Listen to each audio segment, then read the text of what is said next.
শাফিউল মুজরিমিন রাহমাতাল লিল আলামিন জনাবে মুহাম্মদুর রাসূলুল্লাহ, সবাই বলি সাল্লাল্লাহু আলাইহি ওয়াসাল্লামের প্রতি। সংক্ষিপ্ত সময় আলোচনার বিষয় ঈমানের দাবিতে আমরা কি ঈমানদার এবং কারা ঈমানদার এ সম্পর্কে দুটি আলোচনা করার চেষ্টা করব ইনশাআল্লাহ। মা তাওফিকি ইল্লা বিল্লাহ, আলাইহি তাওয়াক্কালতু ওয়া ইলাইহি উনীব। আল্লাহ সুবহানাহু ওয়া তাআলা পবিত্র কোরআনে সূরা আত-তিন 94 নম্বর সূরায় 4 নম্বর আয়াতে ঘোষণা করেছেন, ওয়ালাকাদ খালাকনাল ইনসানা ফি আহসানি তাকওয়িম। আমি মানুষকে সবচাইতে সর্বোৎকৃষ্ট উত্তম পন্থায় সৃষ্টি করেছি, সবচাইতে সুন্দর করে, সবচাইতে সুন্দর চেহারা দিয়ে আমি আল্লাহ সুবহানাহু ওয়া তাআলা মানুষকে সৃষ্টি করেছি। সুম্মা রাদাদনাহু আসফালা সাফিলিন, অতঃপর তারা এত নিচে নেমে গেল যে পৃথিবীর আর কোন সৃষ্টি এত নিচে নামতে পারে না। মানুষকে আল্লাহ সুবহানাহু ওয়া তাআলা আশরাফুল মাখলুকাত তথা পৃথিবীর শ্রেষ্ঠ সৃষ্টি শুধু করেন নাই, পৃথিবীর মধ্যে সবচাইতে সুন্দর আকৃতিতে সৃষ্টি করেছেন। আল্লাহ বলেন সূরা বানী ইসরাঈল 17 নম্বর সূরার 70 নম্বর আয়াতে, ওয়ালাকাদ কাররামনা বানি আদম, আমি বনি আদমকে সবচাইতে বেশি সম্মানিত করেছি।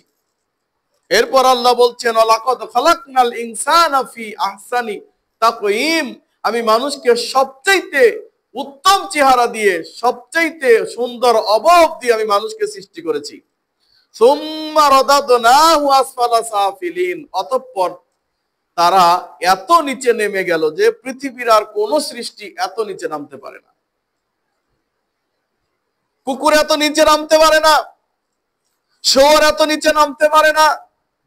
পৃথিবীর যত নিকৃষ্ট সৃষ্টি আছে, এই সৃষ্টি মানুষের মতো এত নিচে নামতে পারে না যতটা মানুষ নিচে নেমেছে।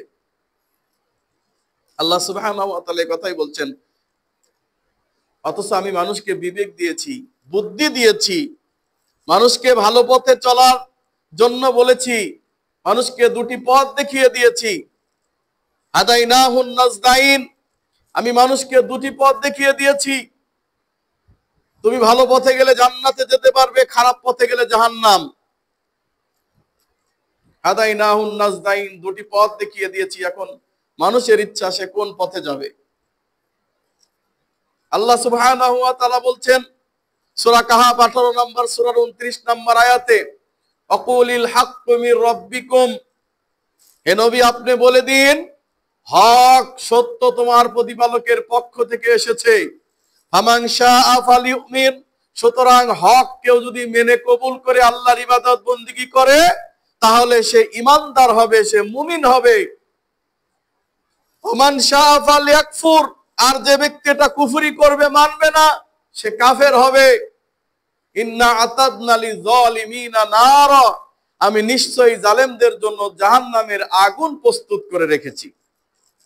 আল্লাহ বলেন সূরা আরাফ 7 নম্বর সূরার 179 নম্বর আয়াতে, ওয়ালাকাদ জারা'না লিজাহান্নামা কাসীরাম মিনাল জিন্নি ওয়াল ইনস লাহুম কুলুবুল লা ইয়াফকাহুনা বিহা ওয়া লাহুম আ'য়ুনুন লা ইউবসিরুনা বিহা ওয়া লাহুম আযানুন লা ইয়াসমাউনা বিহা উলাইকা কাল আনআম বাল হুম আদাল উলাইকা হুমুল গাফিলুন। আল্লাহ সুবহানাহু ওয়া তাআলা বলছেন সূরা আরাফ 7 নম্বর সূরার 179 নম্বর আয়াতে যে, ওয়ালাকাদ জারা'না লিজাহান্নামা কাসীরাম মিনাল জিন্নি ওয়াল ইনস, আমি বেশিরভাগ মানুষ এবং জিনকে জাহান্নামে দেব বলে সৃষ্টি করছি। বেশিরভাগ মানুষ এবং জিন কোথায় যাবে? জাহান্নামে যাবে। কোথায় যাবে? জাহান্নামে যাবে। এজন্যই আল্লাহ সৃষ্টি করছে, বেশিরভাগ মানুষ দিয়ে আল্লাহ জাহান্নাম পূরণ করবেন, বেশিরভাগ জিন দিয়ে আল্লাহ জাহান্নাম পূরণ করবেন। কারণ তিনটা গুণের কারণে। কয়টা গুণ? তিনটা গুণের কারণে। 1 নাম্বার গুণ, লাহুম কুলুবুল লা ইয়াফকাহুনা বিহা, তাদের অন্তর আছে কিন্তু সেই অন্তর দিয়ে চিন্তা ভাবনা করে না। আগে বিজ্ঞান বুঝতো যে মানুষ শুধু মস্তিষ্ক দিয়ে চিন্তা ভাবনা করে, বিজ্ঞান এটাই প্রমাণ পেয়েছিল, এর বেশি কিছু বলতে পারতো না। এখন বিজ্ঞান বলতেছে যে আমাদের ভিতরে যে কলব অর্থাৎ হার্টটা আছে, এই হার্টের ভিতরে এমন কিছু সিগন্যাল আল্লাহ তৈরি করে দিয়েছেন যে মানুষ এই অন্তর দিয়েও চেষ্টা কি করে, গবেষণা করে, চিন্তা ভাবনা করে। আল্লাহ বলতেছেন বহু আয়াতে যে মানুষ এই কলব দিয়ে, মানুষ এই অন্তর দিয়ে, মানুষ এই হার্ট দিয়ে কি করে, চিন্তা গবেষণা করে, চিন্তা ভাবনা করে। এমন কিছু সিগন্যাল আল্লাহ তাআলা ওইটার ভিতরে সৃষ্টি করে দিয়েছেন।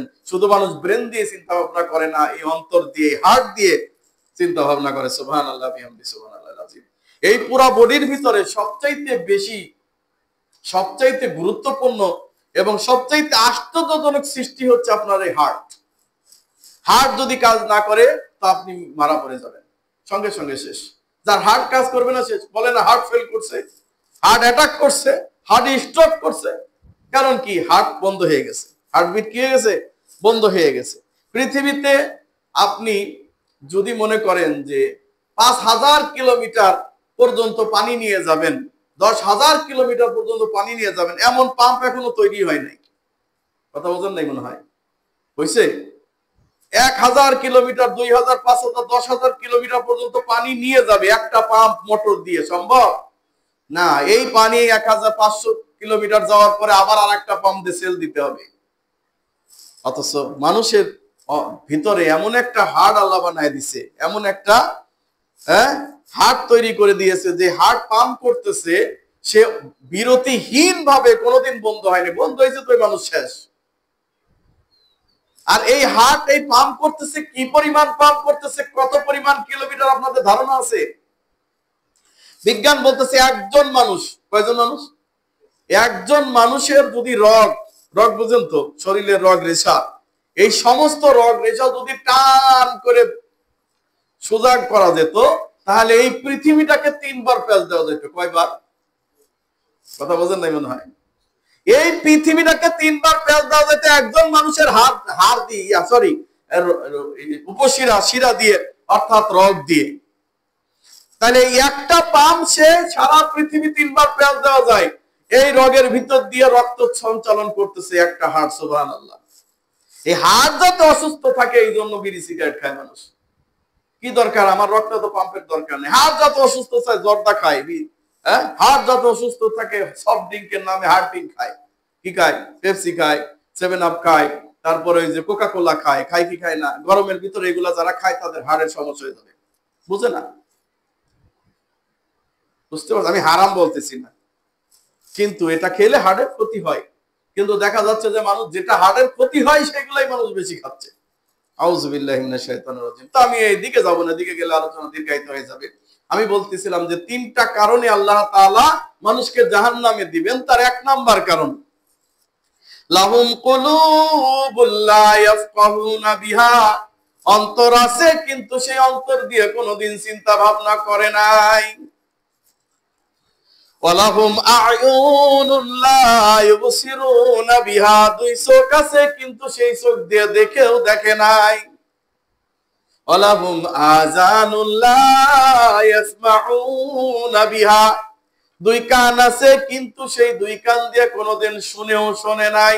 আল্লাহ বলেন উলাইকা কাল আনআম, ওরা হচ্ছে চতুষ্পদ জন্তু। এরপর আল্লাহ থেমে গেলেন। চতুষ্পদ জন্তু এত খারাপ না, চতুষ্পদ জন্তু এত খারাপ না। আল্লাহ বলতেছেন বালহুম আদল, কিছু মানুষ আছে যেই মানুষ পশুর চাইতেও খারাপ। আছে না নাই? তার প্রমাণ আপনি ফিলিস্তিনে গিয়ে দেখেন, গাজা হামলা চলছে। প্রত্যেকটা ঈদের দিন, প্রত্যেকটা রমজান শুরু হলে, প্রত্যেকটা ঈদের সময় আসলেই তারা, মুসলমানদের ঈদ উৎসবের সময় আসলেই তারা গাজায় হামলা করে। এটা নতুন কিছু নয়। ১৯৪৮ সালে তারা ফেরার হয়ে ফিলিস্তিনিদের কাছে এসেছিল, আর ফিলিস্তিনিরা তাদেরকে তাদের দেশে বাস করার জন্য, যেহেতু তারা ফেরার, কোথাও তাদের জায়গা নাই, রোহিঙ্গা, তখন তারা কোথায় যাবে, এই জন্য ভাই হিসাবে, মানুষ হিসাবে তাদেরকে সেখানে আশ্রয় দিয়েছিল ১৯৪৮ সাল। 1948 সালের আগে। তারপর 1948 সালে তারা কি করলো, ফিলিস্তিনের ভিতরেই তারা একটি ছাউনি তাবু খাটিয়ে তারা একটি রাষ্ট্র কায়েম করলো, সে কি ইসরায়েল নামক রাষ্ট্র। এই ইসরায়েল নামক রাষ্ট্র পৃথিবীতে মানচিত্রে তারা তৈরি করেছে, কিন্তু আসলে পৃথিবীর মানচিত্রে ইসরায়েল নামে কোনো রাষ্ট্র নাই। জোর করে সেখানে তারা বসতি স্থাপন করেছে। আর এই বসতি স্থাপন করার জন্য সবচাইতে বেশি ভূমিকা পালন করেছে খ্রিস্টানেরা তথা আমেরিকা, অন্যান্য দেশ ইহুদিদেরকে সেখানে কি করেছিল, স্থাপন করেছিল। সেখানে তারা ইহুদিদের বস্তি, ইহুদিদের সেখানে ছাউনি করে দেওয়ার জন্য সবচেয়ে ভূমিকা পালন করেছিল এই খ্রিস্টান এবং পাশ্চাত্য যারা আছে, বিশেষ করে আমেরিকা। অথচ তারা জানে, ইতিহাস ভুলে গেছে যে ইহুদিরা তাদেরকে কি পরিমাণ অত্যাচার করেছে। ইতিহাস তারা ভুলে গেছে। খ্রিস্টানদের প্রতি তারা কি পরিমাণ অত্যাচার করেছে। যখন সাইয়েদানা ঈসা আলাইহিস সালাম জন্মগ্রহণ করলো, তখন ইহুদিরা বলেছিল এটা হচ্ছে ইউসুফ মিস্ত্রির জারজ সন্তান, নাউজুবিল্লাহ, বলেছিল কিনা? সেই ইহুদির জাত যাদেরকে তোমরা খোদা মানো, নাউজুবিল্লাহ, ঈসা মসিহকে তোমরা খোদা মানো, তোমরা তোমাদের রব মানো, নাউজুবিল্লাহি মিনাশ শাইতানির রাজিম। অথচ সেই তোমাদের রব যাকে মানো তাকে এই ইহুদিরা বলেছিল জারজ সন্তান, ইউসুফ মিস্ত্রির জারজ সন্তান। অথচ ঈসা আলাইহিস সালাম আমাদের নবী, লা নুফাররিকু বাইনা আহাদিম মির রাসূলি, রাসূল আল্লাহ সুবহানাহু ওয়া তাআলা বলছেন, খবরদার নবীদের মধ্যে তোমরা কোনো পার্থক্য করো না, সব নবী সমান, সব নবী এক। তারা নবীরা ভিন্ন, কিন্তু তাদের মায়েরা ভিন্ন, কিন্তু তারা সবাই ভাই ভাই, বলেন সুবহানাল্লাহ। তাদের মধ্যে মর্যাদায় কিছু পার্থক্য আছে, কিন্তু এরা সবাই, মা ভিন্ন হলেও সবাই নবীরা ভাই ভাই, বলেন সুবহানাল্লাহ। সুতরাং আমরা ঈসা আলাইহিস সালামের উপর ঈমান এনেছি, কিন্তু সেই ঈসা আলাইহিস সালামকে তারা জারজ সন্তান বলে আখ্যা দিয়েছিল। অথচ তারাই এই ইহুদিদেরকে লালন পালন করে তাদের অস্ত্র শস্ত্র দিয়ে মুসলমানদেরকে হত্যা করার জন্য সময় সময় লেলিয়ে দিচ্ছে, নাউজুবিল্লাহ।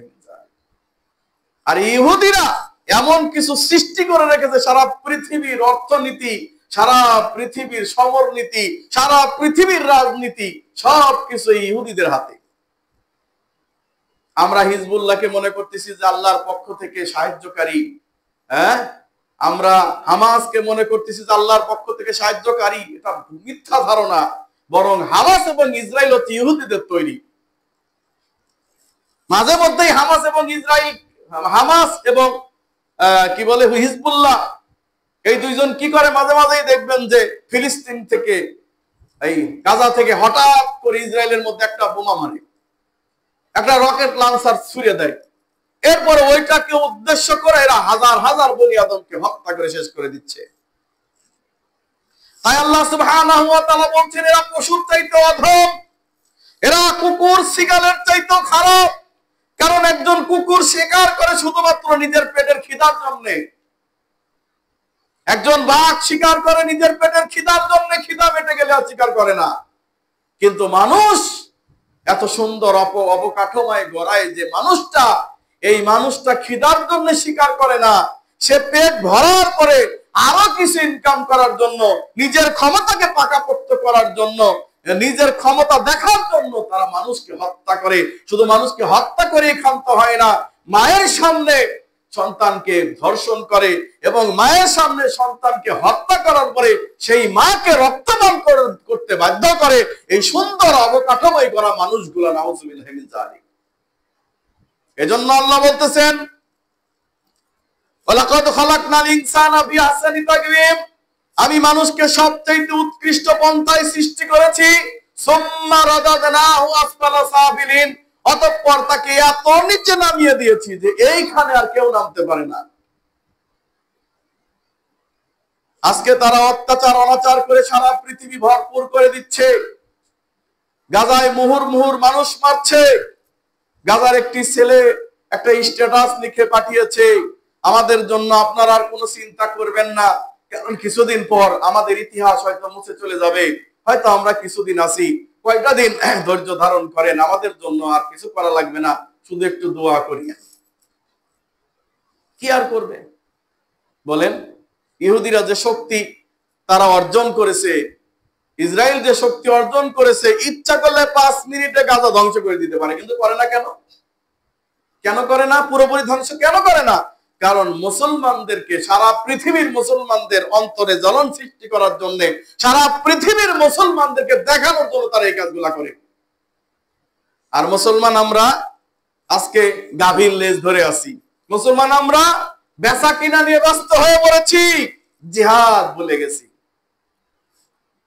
মুসলমান জিহাদ ভুলে গেছি, বেচা কিনি নিয়ে ব্যস্ত। আল্লাহর নবী সাল্লাল্লাহু আলাইহি সাল্লাম বলেছেন, শুনে রাখো, মুসলমানের রিজিক হচ্ছে তাহতা সাইফি, মুসলমানের রিজিক হচ্ছে তরবারি ছায়ার নিচে।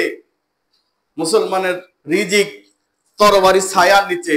কিন্তু তোমরা সেখানে রিজিক অন্বেষণ না করে তোমরা কিয়ামতের আগে কি করবে? গরুর লেজ ধরে থাকবে, মানে কৃষি কাজে ব্যস্ত হয়ে পড়বে। আর ইনা বিক্রি করে, বিক্রয়, ব্যবসা বাণিজ্য, নিজেরা খুব ব্যস্ত হয়ে পড়বে। তোমার মুসলমান ভাইকে হত্যা করছে, মারছে, এ ব্যাপারে তোমাদের কোনো চিন্তা ভাবনা নাই। খোলাফায়ে রাশিদিনের আমলে যখন তারা ছিল, সারা পৃথিবী তাদের নাম শুনলে কেঁপে উঠতো, পৃথিবী তাদের নাম শুনলে পেশাব করে দিত, যেখানে যেত বিনা যুদ্ধে জয় করে ফেলতো। পরাশক্তি ছিল মুসলমানরা। সেই মুসলমান নিজেদের ঈমান নষ্ট করে দিয়ে আজকে তাদের এই পরিস্থিতির সৃষ্টি হয়েছে। এটা আল্লাহর পরীক্ষা। হয়তো এমন একটা সময় আসতেছে খুব তাড়াতাড়ি এই ইহুদিরা গাছের কাছে পানাহ চাইবে, পাথরের কাছে বাঁচতে চাইবে। কিন্তু রাসূলুল্লাহ সাল্লাল্লাহু আলাইহি সাল্লাম বলতেছেন যে না, পাথরও বলে দিবে, হে মুমিন ভাই, এই যে এখানে ইহুদি লুকিয়ে আছে, একে হত্যা করো। গাছের কাছে সে লুকিয়ে যাবে, গাছ বলবে, হে মুমিন ভাই, এই যে এখানে ইহুদি লুকিয়ে আছে, একে হত্যা করো। শুধুমাত্র একটি গাছ আছে, যে গাছ তাদেরকে রক্ষা করবে। তারা সেই গাছের খুব চাষবাস বর্তমান করতেছে, কারণ ওই গাছ তাদেরকে রক্ষা করবে। ওই গাছের কাছে গেলে বলবেন না। দেখেন একজন ইহুদির বিশ্বাস মুসলমানদের চাইতে কত বেশি। রাসূল সাল্লাল্লাহু আলাইহি সাল্লামের একটি হাদিসের উপর তারা কি পরিমাণ আমল করলো, কতটা বিশ্বাস যে হ্যাঁ, আমাদের ইহুদিদেরকে ধ্বংস করবে এবং এই গাছ আমাদেরকে রক্ষা করবে। নবী মুহাম্মদ সাল্লাল্লাহু আলাইহি সাল্লাম 1400 বছর আগে বলে গেছে। কথাটা সত্য, তারা মেনে নিয়ে তারা তাদের আমল ঠিকই করে যাচ্ছে। কিন্তু আমরা মুসলমানরা, আমরা রাসূলের কথা মানি না, আল্লাহ সুবহানাহু ওয়া তাআলার কথা না মেনে আমরা আমাদের মতো পথ চলতেছি। কিন্তু সবচাইতে বড় দুঃখের বিষয় হচ্ছে, আজকের এই ইহুদিদেরকে যারা শেল্টার দিচ্ছে তারা বেশিরভাগ হচ্ছে খ্রিস্টান। এই খ্রিস্টান, তারা তাদেরকে শেল্টার দিচ্ছে, কিন্তু ভেবে দেখা উচিত ছিল সবচাইতে বড় শত্রু তো তোমাদের ছিল ইহুদিরা। আল্লাহ সুবহানাহু ওয়া তাআলা বলছেন সূরা তাহরিম 66 নম্বর সূরার 8 নম্বর আয়াতে, আল্লাহ বলেন, وَضَرَبَ اللَّهُ مَثَلًا لِلَّذِينَ آمَنُوا امْرَأَتَ فِرْعَوْنَ إِذْ قَالَتْ رَبِّ ابْنِ لِي عِندَكَ بَيْتًا فِي الْجَنَّةِ وَنَجِّنِي مِنْ فِرْعَوْنَ وَعَمَلِهِ وَنَجِّنِي مِنَ الْقَوْمِ الظَّالِمِينَ। আল্লাহ সুবহানাহু ওয়া তাআলা ফিরআউন পত্নীর দৃষ্টান্ত দিচ্ছেন ঈমানদারদের জন্য, যারা ঈমানদার। জন মহিলার দৃষ্টান্ত দিচ্ছেন। ইয ক্বালাত রাব্বি ইবনি লি ইনদাকা বাইতান ফিল জান্নাহ, যখন এই মহিলা বলেছিল, আল্লাহ তোমার পাশে জান্নাতে আমার জন্য একটা ঘর নির্মাণ করে দাও এবং তুমি এই ফিরআউন এবং তার কবল থেকে আমাকে রক্ষা করো। আল্লাহ সুবহানাহু ওয়া তাআলা এই মহিলার দৃষ্টান্ত দিচ্ছেন ঈমানদারদের জন্য, যে দেখো আমার এই বান্দি কত বড় ঈমানদার। এবং কি আল্লাহ সুবহানাহু ওয়া তাআলা তার দোয়া শুনে চুপ থাকেন নাই, সঙ্গে সঙ্গে তার জন্য জান্নাতে গৃহ নির্মাণ করে দিয়েছেন। তখনও তার শ্বাস চলছে, এখনো মৃত্যুবরণ করেন নাই। 7টা আসমান ভাগ করে দিয়ে এই বিবি মারিয়ামকে, আপনার আসিয়া অর্থাৎ ফিরআউন পত্নীকে আল্লাহ সুবহানাহু ওয়া তাআলা জান্নাত দেখিয়ে দিয়েছেন। বলেন সুবহানাল্লাহ। এরপরে আল্লাহ তাআলা বলতেছেন, ও মারিয়াম ইবনাত ইমরান আল্লাতী আহসানাত ফারজাহা ফানাফাকনা ফীহি মির রূহিনা ওয়া সাদ্দাকাত বিকালিমাতি রাব্বিহা ওয়া কুতুবিহি ওয়া কানাত মিনাল কানিতিন। আর আমি তোমাদের জন্য, ঈমানদারদের জন্য দৃষ্টান্ত স্থাপন করলাম কার? বিবি মারিয়ামের, অর্থাৎ ঈসা আলাইহিস সালামের মাতা মারিয়ামের দৃষ্টান্ত বর্ণনা করছি, যিনি তার নিজের পবিত্রতা অর্জন করেছিলেন, হ্যাঁ, যিনি সঠিক পথের উপর ছিলেন, সত্যবাদী ছিলেন, এবং আল্লাহ সুবহানাহু ওয়া তাআলা তার কাছে রূহ প্রেরণ করেছিলেন। সে রূহ কে ছিল? ঈসা আলাইহিস সালাম। একদিন ফেরেশতা আসলো মানুষের আকৃতি নিয়ে। তিনি তখন বললেন যে আমি আল্লাহর কাছে পানাহ চাই এরকম দুষ্কৃতিকারী হইতে। তখন তিনি বললেন, মারিয়াম, আমি এসেছি আল্লাহর পক্ষ থেকে, তুমি সন্তানের মা হবে। সুবহানাল্লাহ। তো তিনি বললেন যে আমি কিভাবে সন্তানের মা হব, অথচ আমাকে কখনো কোনো পুরুষ স্পর্শ করে নাই। তখন ফেরেশতা বললেন যে এভাবেই, কাযালিকা, আল্লাহ যেভাবে ইচ্ছা চান, আল্লাহ যেভাবে ইচ্ছা তিনি সৃষ্টি করেন, অতএব আল্লাহ চাইলে যা চাইবেন তাই হবে। সুবহানাল্লাহ। অতঃপর ফেরেশতা চলে গেল, আর মারিয়াম তিনি কি হলেন? প্রেগনেন্ট হয়ে গেলেন। তিনি কোথায় ছিলেন? বাইতুল মাকদাসে। তার মা বলেছিল যে আল্লাহ, আমার যদি কোনো সন্তান হয় তাহলে আমি বাইতুল মাকদাসের খেদমত মানে খাদেম বানাবো। কিন্তু দেখা গেল যে সন্তান হলো কিন্তু নারী।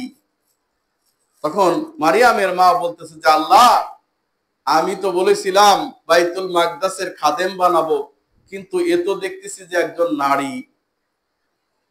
তখন আল্লাহ তাআলা বললেন, লাইসা যাকারু কাল উনসা, এই নারী এমন মহান নারী যে এই নারীর মতো অনেক পুরুষও না। বলেন সুবহানাল্লাহ। অতঃপর যখন তিনি প্রেগনেন্ট হলেন আর পেটের ব্যথা শুরু হয়ে গেল, তখন তিনি বাইতুল মুকাদ্দাস ছেড়ে চলে গেলেন। হাঁটছেন যাচ্ছেন, যেতে যেতে একটি খেজুর গাছের তলে তিনি বসে পড়লেন। আল্লাহ সুবহানাহু ওয়া তাআলা বলছেন সূরা মারিয়াম 19 নম্বর সূরার 20 থেকে 25-26 আয়াত পর্যন্ত। আল্লাহ সুবহানাহু ওয়া তাআলা বলছেন, ফাজাআহাল মাখাদু ইলা জিযইন নাখলা ক্বালাত ইয়া লাইতানি মিততু ক্বাবলা হাযা ওয়া কুনতু নাসিয়াম মানসিয়া ফানাদাহা আল্লা তাহজানি ক্বাদ জাআলা রাব্বুকি তাহতাকি সারিয়া وحسي إليك بجذع النخلة تساقط عليك رطبا جنيا। আল্লাহ বললেন যে যখন তার পেটের ব্যথা শুরু হয়ে গেল, তখন তিনি একটি খেজুর বৃক্ষ তলে আশ্রয় গ্রহণ করলেন মারিয়াম। অতঃপরে তিনি বলতেছেন, ইয়া লাইতানি, হায় আফসোস, আজকে যদি আমি মানুষের স্মৃতি থেকে বিলুপ্ত হয়ে যেতাম, অথবা আমার যদি আমি খতম হয়ে যেতাম, শেষ হয়ে যেতাম, আমার যদি মৃত্যু হয়ে যেত, মৃত্যু ক্বাবলা হাযা ওয়া কুনতু নাসিয়াম মানসিয়া, আমার যদি মৃত্যু হয়ে যেত অথবা আমি মানুষের স্মৃতি থেকে বিলুপ্ত হয়ে যেতে পারতাম, তাহলে কতই না ভালো হতো। কারণ মারিয়াম আলাইহিস সালামের পেটে যে সন্তান এসেছে এ কথা যদি মানুষ জানতে পারে, তখন কি বলবে যে তোমার স্বামী নাই, সন্তান কোত্থেকে আসলো? স্বামী নাই, সন্তান কিভাবে আসলো? মানুষ প্রশ্ন করতে পারে। এই প্রশ্নের জবাব তিনি কি দিবেন? তখন তিনি বলতেছেন যে আল্লাহ, আজকে যদি আমার মৃত্যু হয়ে যেত অথবা আমি মানুষের স্মৃতি থেকে বিলুপ্ত হয়ে যেতে পারতাম, তাহলে কতই না ভালো হতো। আল্লাহ সুবহানাহু ওয়া তাআলা ফেরেশতার মাধ্যমে তাকে বললেন, ইয়া মারিয়াম, হে মারিয়াম, তুমি চিন্তা করো না, তোমার পায়ের নিকটে খেয়াল করে দেখো, আমি সেখানে পানির সৃষ্টি করে দিয়েছি। সুবহানাল্লাহ। নহর সৃষ্টি করে দিয়েছি। এবং তোমার পিছনে দেখো সেখানে খেজুর বৃক্ষ রয়েছে, ওইখানে একটু ঝাঁকা দাও, একটু ঝাঁকি দাও, দেখবে সেখানে তুসাকিত আলাইকি রুতবান জানিয়া, দেখবে সেখান থেকে সুপক্ক তাজা খেজুর পতিত হবে। সুবহানাল্লাহ। এখানে বোঝা যাচ্ছে আপনি যতই আল্লাহর বান্দা হন আর আল্লাহর বিশ্বাসী হন না কেন, আপনি চাইলেই মুখে খাবার চলে আসবে না, বরং আপনাকে চেষ্টা করতে হবে। ফেরেশতা বললেন, হে মারিয়াম, তুমি তোমার পা দিয়ে মাটির মধ্যে গুঁতো দাও, সেখান থেকে পানির ফোয়ারা বের হবে, এবং পিছনে খেজুর গাছ ঝাঁকি দাও, খেজুর গাছ তিনি ঝাঁকি দিলেও খেজুর পড়বে, না দিলেও পড়বে, কিন্তু ঝাঁকি দিতে বলা হলো কারণ উপকরণের দরকার আছে, শুধু বসে থাকলে হবে না, চেষ্টা করতে হবে। চেষ্টা করলেন, সেখান থেকে সুপক্ষ তাজা খেজুর পতিত হবে। ফাকুলি ওয়াশরাবি ওয়াকরি আইনা, তুমি সেখান থেকে খাও আর পান করো। অকরি আইনা, আর দেখো তোমার সন্তান জন্মগ্রহণ করেছে, বলেন সুবহানাল্লাহ। উনি পানি পান করলেন, খেজুর খেলেন, ব্যাস সন্তান পৃথিবীতে চলে আসলো। এখন বিজ্ঞান গবেষণা করে দেখেছে যে কেউ যদি সন্তান প্রসবের আগে থেকেই খেজুর খায় নিয়মিত, তাহলে তার সন্তান সুপ্রসব হবে, অর্থাৎ সহজেই তার ডেলিভারি হয়ে যায়, বলেন সুবহানাল্লাহ। তো আল্লাহ সুবহানাহু ওয়া তাআলা বললেন, হে মারিয়াম, তুমি কি করো? সুপক্ষ তাজা খেজুর খাও এবং পানীয় পান করো, আর তুমি দেখো তোমার সন্তানের দিকে তাকিয়ে তোমার চক্ষু জড়িয়ে যাবে, বলেন সুবহানাল্লাহ। فَإِمَّا تَرَيِنَّ مِنَ الْبَشَرِ أَحَدًا فَقُولِي إِنِّي نَذَرْتُ لِلرَّحْمَنِ صَوْمًا فَلَنْ أُكَلِّمَ الْيَوْمَ إِنسِيًّا। যখন মানুষ তোমাকে জিজ্ঞাসা করবে, মারিয়াম, তোমার সন্তান কোথা থেকে আসলো, তখন তুমি বলবে, আমি আল্লাহ সুবহানাহু ওয়া তাআলার জন্য মৌনতা অবলম্বন, অর্থাৎ কথা না বলার সিয়াম, কথা না বলার রোজা, তখন এটা ছিল। আজকে আমি সারাদিন কারোর সঙ্গে কথা বলবো না, এটাও একটা সিয়াম তখন পালন করত। তো তখন আমি কথা না বলার সিয়াম পালন করতেছি, আমি আজকে কারোর সঙ্গে কথা বলবো না। এরপরে তিনি সন্তান নিয়ে তার এলাকায় চলে আসলেন, কওমের ভিতরে চলে আসলেন। তখন কওমের লোকজন বলল, ইয়া মারিয়াম, হে মারিয়াম, এ তুমি কি কাণ্ড ঘটিয়েছো? তোমার মা তো খুব, তোমার বাবা তো অনেক অনেক লোক ছিল, সৎ লোক ছিল, ভালো লোক ছিল। উম্মুকি বাগিয়া, তোমার মা তো বেশ্যা ছিল না, ব্যভিচারিণী ছিল না, তো তুমি এমন হলো কেন? আশারাত ইলাইহি, অতঃপর মারিয়াম আলাইহিস সালাতু ওয়াস সালাম ইশারা করে দেখালেন যে আমার সাথে না, এর সাথে কথা বল। কার সাথে? ঈসা আলাইহিস সালাতু ওয়াস সালামের সাথে কথা বল। ক্বালু, তারা বলল, কাইফা নুকাল্লিমু মান কানা ফিল মাহদি সাবিয়া, এর সঙ্গে কেমনে কথা বলবো? ও তো দুল নাই, ও তো শিশু বাচ্চা, ওর সাথে কিভাবে কথা বলবো? এটা কি সম্ভব? তখন শিশু বাচ্চা কথা বলে উঠলো, ক্বালা ইন্নী আবদুল্লাহ, ক্বালা ইন্নী আবদুল্লাহ। তখন শিশু বাচ্চা কথা বলে উঠলো যে আমি আল্লাহর দাস। ঈসা আলাইহিস সালাম কি বললেন? আমি আল্লাহর দাস। বলেছেন যে আমি আল্লাহর নিদর্শন, এটা তো বলতে পারতেন না, বলেন নাই, বলেন নাই আমি আল্লাহর দাস, অথবা আমি আল্লাহর অনেক বড় কিছু, এরকম কিছু বলেন নাই। তিনি কি বললেন? আমি আল্লাহর দাস। আল্লাহ তাআলা বলছেন কিয়ামতের দিন পৃথিবীর কোন মানুষ, সে যেই হোক না কেন, 1,24,000 নবী এবং রাসূল, এবং পৃথিবীর কোন মানুষই আল্লাহর দাস ব্যতীত কেউ উঠবে না, সবাই আল্লাহর দাস হয়ে উঠবে। সেদিন দাস ছাড়ার কোনো টাইম নাই, সবাই আল্লাহর দাস। এজন্য ঈসা আলাইহিস সালাতু ওয়াস সালাম বললেন আমি আল্লাহর দাস, আর এরা বানিয়ে দিল আল্লাহর পুত্র। নাউযুবিল্লাহি মিন যালিক। আতানিয়াল কিতাবা ওয়া জাআলানি নাবিয়্যা, আল্লাহ আমাকে কিতাব দান করেছেন এবং ওয়া জাআলানি নাবিয়্যা, এবং তোমাদের নবীও করেছেন। সুবহানাল্লাহ। তোমরা ভাবছো আমার মা খারাপ, অথচ আমি তোমাদের নবী, আমি আল্লাহর দাস। আল্লাহ তোমাদের জন্য আমাকে নবী করে শুধু প্রেরণ করে নাই, কিতাবও পাঠিয়েছেন, বলেন সুবহানাল্লাহ। এখানে খ্রিস্টানরা 3টি দলে বিভক্ত হয়ে গেল। একদল খ্রিস্টান বলতে তখন তো খ্রিস্টানই ছিল না, সব ইহুদি। ইহুদিরাই 3 দলে বিভক্ত হয়ে গেল। একদল বলতেছে যে এটা ইউসুফ মিস্ত্রির জারজ সন্তান, কারণ এই মিস্ত্রি বাইতুল মুকাদ্দাসে কাজ করতে গিয়ে মারিয়ামের সাথে লড়ন পড়ন করেছে, নাউযুবিল্লাহ। হ্যাঁ, আর একদল বলল যে না, এটা আল্লাহর অলৌকিকত্ব হতেও পারে, আল্লাহর ইচ্ছা।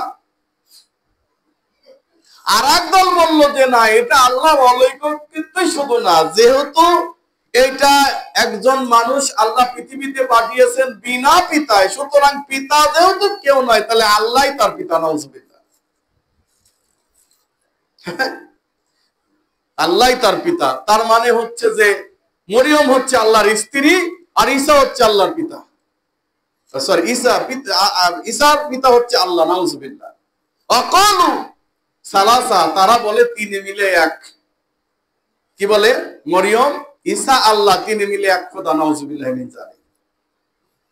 আপনি যে কম্পিউটার আবিষ্কার করেছে বিশাল একজন খ্রিস্টান, সে চিন্তা করলো যে কম্পিউটারের কাছে আমি একটা জিনিস জিজ্ঞাসা করব, আজকে পরীক্ষা হয়ে যাক আমার কম্পিউটার কতটা ফাস্ট, সুপার কম্পিউটার। কম্পিউটারকে একটা হিসাব দিয়ে দিল যে কম্পিউটার তুমি হিসাবটা করে আমাকে সঠিক জবাবটা দাও, নির্ভুল উত্তরটা কি? 1 + 1 + 1 = 1। আসলে কি 1 + 1 + 1 + 1 = 1 হয়? কথা বোঝেন? 1 1 1 কত হয়? 3। কিন্তু ও বলতেছে যে না, আমাকে আজকে উত্তর দিতে হবে যে 1 + 1 + 1 + 1 + 1 না, কম্পিউটার তার বাপ দাদা ধর্মকে লাথি দিয়ে বলতেছে 1 + 1 + 1 + 3। কখনোই ঈসা, মরিয়ম, আল্লাহ তিনি মিলে এক হয় না, বরং আল্লাহ এক। কুল হুয়াল্লাহু আহাদ, বলো আল্লাহ এক। আল্লাহুস সামাদ, আল্লাহ বেনিয়াজ। হ্যাঁ, আল্লাহর কোনো শরীক নাই, আল্লাহ অদ্বিতীয়। সুতরাং এখানে কম্পিউটারও তাদের এই ধারণা পাল্টে দিল, ভুল করে দিল। আজকে এই যে যারা বলেছিল যে ইউসুফ মিস্ত্রির যারো সন্তান তারাই হচ্ছে ইহুদি, বুঝতে পারছেন তো? যারা ঈসা আলাইহিস সালামকে যারো সন্তান বলেছিল তারা হচ্ছে ইহুদি। সারা পৃথিবীর মধ্যে যত ধর্ম আছে, প্রধান ধর্মের দিক থেকে ইহুদিরা হচ্ছে সবচাইতে কম পার্সেন্ট, সবচাইতে কম। তাদের জনসংখ্যা সবচাইতে কম। তাদের একটি মাত্র ভূখণ্ড তারা জোর করে বসে আছে, যেটার নাম ইসরায়েল। পৃথিবীতে ওরা যেখানে গিয়েছে সেখানেই তারা লাঞ্ছিত হয়েছে, বঞ্চিত হয়েছে। মুহাম্মদ সাল্লাল্লাহু আলাইহি সাল্লামের সময় যখন ইহুদিরা ছিল, আল্লাহ রাসূলুল্লাহ সাল্লাল্লাহু আলাইহি সাল্লাম ইহুদিদেরকে সেখান থেকে বিতাড়ন করতে চেয়েছিলেন, সেখান থেকে বিতাড়ন করে মদিনা থেকে দূরে সরিয়ে দিয়েছিলেন। তারপরেও কিছু ইহুদি ছিল। এরপরে উমর রাদিয়াল্লাহু তাআলা আনহু তাদেরকে একদম বিতাড়িত করে মক্কা মদিনা থেকে ইহুদি একদম উচ্ছেদ করে দিয়েছিলেন। এই পৃথিবীতে তারা যেখানেই গিয়েছে সেখানেই তারা উচ্ছেদ হয়ে গেছে। যেমন আমরা হিটলারের কথা জানি না? হিটলার 1 লক্ষ ইহুদি হত্যা করেছিল, গ্যাস চেম্বারে ঢুকিয়ে ঢুকিয়ে তাদেরকে হত্যা করেছিল। আর বলেছিল যে আমি ইচ্ছা করলে এই পৃথিবীর যত ইহুদি ছিল সবগুলাকে হত্যা করে যেতে পারতাম, কিন্তু আমি করলাম না, কিছু রেখে দিলাম যাতে নেক্সট জেনারেশন জানতে পারে যে এরা কত খারাপ, আমি কেন তাদেরকে হত্যা করেছিলাম। হিটলার বলতেছে, কারণ আমি বিশ্ববাসীকে জানাতে চাই যে এরা যে কত খারাপ, তোমরা এটা পরবর্তীতে জানতে পারবে, এজন্য কিছু রেখে দিলাম। সেই কিছু ইহুদিরাই কোথায়? আজকে ইসরায়েল নামক রাষ্ট্রে সেখানে বসবাস করতেছে। আজকে আমেরিকা তাদের উপর থেকে নিরাপত্তা তুলে নিক, বিশ্ব মরলেরা তাদের উপর থেকে নিরাপত্তা তুলে নিক, ইসরায়েল রাষ্ট্র 2 মিনিটও টিকতে পারবে না, 2 মিনিটও না। আজকে ইসরায়েল নামক রাষ্ট্রকে তারা টিকিয়ে রেখেছে, তাদের নিরাপত্তা দিয়ে টিকিয়ে রেখেছে, এবং টিকিয়ে রাখার কারণও আছে। তার কারণ হিসাবে 1 নাম্বার কারণ হচ্ছে এই বিশ্বের সম্পূর্ণ রাজনীতি, যত পৃথিবীতে যত দেশই রাজনীতি হয় সব রাজনীতির প্রধান কলকাঠি যারা নাড়ে তারা ইহুদি। এবং আমেরিকার যত কিছু বড় বড় টুইন টাওয়ার থেকে শুরু করে যে সব জায়গায় ছিল, এই সব জায়গাতে ইহুদিদের পদচারণা। ওদের যে পত্রিকা আছে সারা পৃথিবী বলে এত পত্রিকা নাই, ওদের যে মিডিয়া আছে সারা পৃথিবী বলে এত মিডিয়া নাই, ওদের যে অস্ত্র আছে সারা পৃথিবীর মানুষের কাছে সেই অস্ত্র নাই। আজকে থেকে 20 বছর আগে আমি দেখেছিলাম, প্রমাণ পেয়েছিলাম তাদের কাছে 200টা অ্যাটম বোমা রয়েছে, 200টা অ্যাটম বোমা। পৃথিবীকে 5 মিনিটে এই পৃথিবী পুরোটা ধ্বংস করে দিতে পারে তারা। তো বলছেন গাজা কেন ধ্বংস করছে না? কারণ একটা মাত্র কারণ হচ্ছে মুসলমানদেরকে মানে তিলে তিলে ধ্বংস করার জন্য, মুসলমানদের অন্তর সারখার করে দেওয়ার জন্য ওরা গাজা পুরোপুরি ধ্বংস না করে মাঝে মাঝে হামলা করে। আর এই হামলা করার জন্য তাদের এজেন্ট রেখে দিয়েছে হিজবুল্লাহ আর হচ্ছে যে ফাতাহ নাকি হামাস। এরা আসলে ইহুদিদের চর হয়ে কাজ করে, আর মাঝে মাঝে দুই একটা বোমা টোমা মারে, মেরে দেখায় যে এই যে দেখো আমরা ওদের প্রতিবাদ করতেছি। আর প্রতিবাদ করতে গিয়ে প্রতি বছর প্রায় প্রায় গাজায় তারা হামলা করে লক্ষ লক্ষ হাজার হাজার বিনা অপরাধী মানুষকে তারা হত্যা করছে। আল্লাহ সুবহানাহু ওয়া তাআলা এদেরকে ধ্বংস করে দেন, পৃথিবী থেকে তাদের ইতিহাস মুছে ফেলুন, আল্লাহুম্মা আমিন। যাই হোক, তিনটা দল সৃষ্টি হলো। আজকে খ্রিস্টানরা যদি ইতিহাস স্মরণ করে তাহলে কখনোই তাদের সাথে মিত্রতা করতে পারে না, অথচ খ্রিস্টানদের সহযোগিতা ইহুদি টিকে রয়েছে। 2 নাম্বার, তারা হচ্ছে সঠিক, তারাই বর্তমান মুসলমান। তারা কারা? যারা বলেছেন আল্লাহর অলৌকিকত্ব হতে পারে, আল্লাহ করতে পারেন, আল্লাহর ক্ষমতা আছে, আল্লাহ ইচ্ছা করলে সবকিছু করতে পারেন। তারাই হচ্ছে প্রকৃত মুসলমান, তারাই হচ্ছে আল্লাহর বান্দা। আর যারা বলল যে না, এটা শুধু অলৌকিকত্বই নয়, বরং এটা হচ্ছে তিনে মিলে আল্লাহ, অর্থাৎ ঈসা মরিয়ম আল্লাহ, ঈসা হচ্ছে আল্লাহর পুত্র, নাউযুবিল্লাহি মিন যালিক। এখনো কিছু খ্রিস্টান আছে, এই খ্রিস্টানরা কিন্তু ঈসাকে আল্লাহ বলে জানে না, ঈসাকে আল্লাহর পুত্র বলে মানে না, বরং তারা মনে করে যে না, তারা হচ্ছে আল্লাহর অলৌকিকত্ব, বরং আল্লাহর পুত্র কখন ঈসা হতে পারে না। এরকম কিছু খ্রিস্টান এখনো আছে যারা বিশ্বাস করে। যেমন কিছু হিন্দু এখনো আছে যারা বিশ্বাস করে যে মূর্তি আল্লাহ বানায় নাই, মূর্তি বানানোর আদেশ আল্লাহ দেয় নাই, আসলে হিন্দু ধর্মে কোনো মূর্তি নাই। এরকম বিশ্বাস কিছু হিন্দুদের এখনো আছে, আছে না নাই? সুতরাং আল্লাহ সুবহানাহু ওয়া তাআলা এদেরকে ধ্বংস করে দিন, এদেরকে পৃথিবী থেকে নিশ্চিহ্ন করে দিন, আল্লাহুম্মা আমিন। সেই সাথে বলছিলাম, রাসূলুল্লাহ সাল্লাল্লাহু আলাইহি ওয়াসাল্লাম বলছেন, সহিহ মুসলিম মিশকাতের 3652 নম্বর হাদিস, মান রাআ মিনকুম মুনকারান, তোমরা যখন কোন মানুষ কোন খারাপ কাজ করতে দেখবে, ফালইউগাইয়িরহু বিয়াদিহি, তখন তুমি 1 নাম্বার হচ্ছে হাত দ্বারা বাধা দিবে। ফাইল্লাম ইয়াস্তাতি, যদি হাত দ্বারা বাধা দিতে না পারো, ফাবিলিসানি, মুখে বলবা যে ভাই এই কাজটা করিও না। ফাইল্লাম ইয়াস্তাতি, যদি মুখে বাধা দেওয়ার মতো ক্ষমতাও তোমার না থাকে, মুখে বলবা এরকম ক্ষমতা নাই, ফাবিকলবি, তাহলে অন্তরে অন্তত মনে মনে ঘৃণা করো। রাসূলুল্লাহ সাল্লাল্লাহু আলাইহি সাল্লাম বলছেন, যালিকা আযআফুল ঈমান, এটা হচ্ছে সবচেয়ে নিকৃষ্টতম ঈমান, সবচেয়ে নরমাল ঈমান, সবচেয়ে নিম্ন পর্যায়ের ঈমান হচ্ছে অন্তরে মনে মনে ঘৃণা করা। আমাদের এই ঈমান আছে? বলেন, এই যে মনে মনে ঘৃণা করা, প্রথম ঈমান তো বুঝলাম আমাদের ভয় লাগে, আমরা হাত দ্বারা বাধা দিই না, ঠিক আছে। এই পর্যায়ের ঈমান আপনার যেহেতু নাই, তাহলে দ্বিতীয় পর্যায়ের ঈমানটা মুখে বলেন যে ভাই এই কাজটা করিও না, বাস এটাও আমি করতে পারবো না, আমার এই সাহসও নাই, তো মনে মনে ঘৃণা করবে, এই ঈমান আছে? আছে তো নাকি? আমরা মনে মনে ঘৃণা করি, এমন ঈমান আছে, তাই না? আছে, মাশাআল্লাহ। পরীক্ষা হয়ে যাক, পরীক্ষা হয়ে যাক, যেমন ঈমান আছে কিনা পরীক্ষা দিবেন। ভাই শোনেন, পরিস্থিতিটা কেমন, আপনার সন্তান, আপনার মেয়ে, আপনার ছেলে, আপনার মেয়েটা স্কুলে পড়ে, সে মেয়েটা এসে বলতেছে যে বাবা, আগামী জানুয়ারিতে নইলে ডিসেম্বরে আমাদের কি হয়, স্পোর্টস প্রতিযোগিতা হয়, তো এর ভিতরে আমি তো এই অনেক প্রতিযোগিতা হয়েছে, তো আমি এখানে নৃত্য প্রতিযোগিতায় ফার্স্ট হয়েছি। কি প্রতিযোগিতা? নৃত্য, ড্যান্সের প্রতিযোগিতায় ফার্স্ট হয়েছি। তো বাবা বলতেছে, বাহ মাশাআল্লাহ, আমার মেয়ে তো দেখি আমার মুখ উজ্জ্বল করেছে। তো মা কি করতে হবে বলো? বলতেছে যে স্কুল কর্তৃপক্ষ আপনাকে আব্বা দাওয়াত দিয়েছে এবং একটা কার্ড ধরিয়ে দিয়েছে, আর 100 টাকা দিতে হবে। 100 টাকা কেন, তুই 200 টাকা নিয়ে যা, আমার মেয়ে ড্যান্সের প্রতিযোগিতায় ফার্স্ট করেছে, বাপের মুখ উজ্জ্বল করেছে।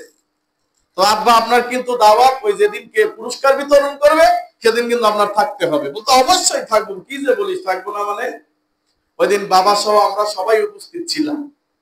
অতঃপর যখন অডিশন শুরু হইলো যে অমক মেয়ে সে ড্যান্সের প্রতিযোগিতা ফার্স্ট হয়েছে, তা আজকে সেই হিসাবে আজকে নৃত্য, আজকে সবার সামনে এই মেয়ে এখন একটু নৃত্য করবে, নাচ করবে। এই বাজনার তালে তালে নাচ শুরু হয়ে গেছে, নাচ আমার ময়না তুই পয়সা পাবি, নাচ। এবার নাচা শুরু হয়ে গেছে, আপনি নাচ দেখতেছেন আর মনে মনে হাসতেছেন, নাচ দেখতেছেন আর আপনি খুব খুব উৎফুল্ল হচ্ছেন, মেয়েটা তো ভালোই না ছেলে। আপনি প্রথমত হাত দ্বারা বাধা দেন নাই, আপনি বাপ। যখনই মেয়েটা নাচতে শুরু করলো তখনই আপনি তাকে টান দিয়ে ধরে নিয়ে আসতেন, খবরদার আমার মেয়ে তো মানুষের সামনে নাচতে পারে না। ব্যাস, আপনি হাত দ্বারা বাধা দেন নাই। এরপরে মুখেও বলেন নাই মাথা হয়েছে আর নাচা লাগবে না, না এটাও বলেন নাই। তারপরে আপনি মনে মনে ঘৃণাও করেন নাই, বরং আপনি হাতে তালি দিয়েছেন। কথা কোন ঠিক কিনা? হ্যাঁ, অনেক মুরব্বী দেখবেন যে চায়ের দোকানে গিয়ে সেখানে গিয়ে বিভিন্ন অশ্লীল নৃত্য হইতেছে, গান হচ্ছে, সেখানে গিয়ে কি সুন্দর করে দেখতেছেন আর বলতেছেন আরে আরো 40 বছর আগে, আরো 30 বছর আগে টিভি কেন আসলো না? আপনি তো সেখান গিয়ে বাধা হাতে দেন নাই, তারপরে মুখেও বলেন নাই, তারপরে মনে ঘৃণাও করেন নাই, আর আপনি বলতেছেন আমি ইমানদার। হ্যাঁ, ইমান আছে?